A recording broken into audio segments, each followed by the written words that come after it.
স্পেনের পর্যটন নগরী বার্সেলোনার সবচেয়ে আবেদনময়ী, পুরাতন এবং সমৃদ্ধ সাংস্কৃতিক এলাকা রাভাল, যেখানে বিভিন্ন ধর্ম বর্ণের মানুষের বসবাস। এবার শহরে সিটি কাউন্সিল পরিষ্কার পরিচ্ছন্নতার ব্যাপারে কড়াকড়ি আরোপ করে নতুন কিছু নীতিমালা প্রণয়ন করেছে। নতুন নীতিমালায় বিশেষভাবে গুরুত্ব দেওয়া হয়েছে বসতবাড়ির বর্জ্য যেখানে সেখানে না ফেলে নির্দিষ্ট স্থানে ফেলার বিষয়টি। কর্তৃপক্ষ জানিয়েছে, আইন অমান্য করলে নাগরিকদের ৩০০ থেকে ৬০০ ইউরো পর্যন্ত জরিমানা গুনতে হবে।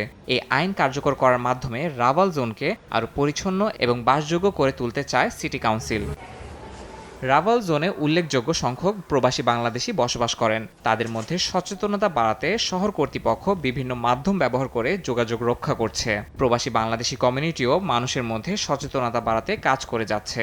আমাদের নিত্য নৈমিত্তিক ময়লা আবর্জনাগুলি যথাযথ স্থানে ফেলা উচিত এবং আমাদের নাগরিক দায়িত্বের উপরে পড়ে সবাইকে সচেতন করা।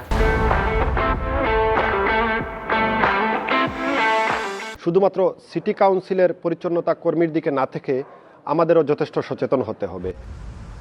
এদিকে সিটি কাউন্সিল আশা প্রকাশ করেছে, প্রবাসী বাংলাদেশি সহ অন্যান্য নাগরিকরা এই উদ্যোগে সহযোগিতা করবে এবং রাভাল জোনকে আরও সুন্দর ও জনবান্ধব করে তুলতে সক্রিয় ভূমিকা পালন করবে।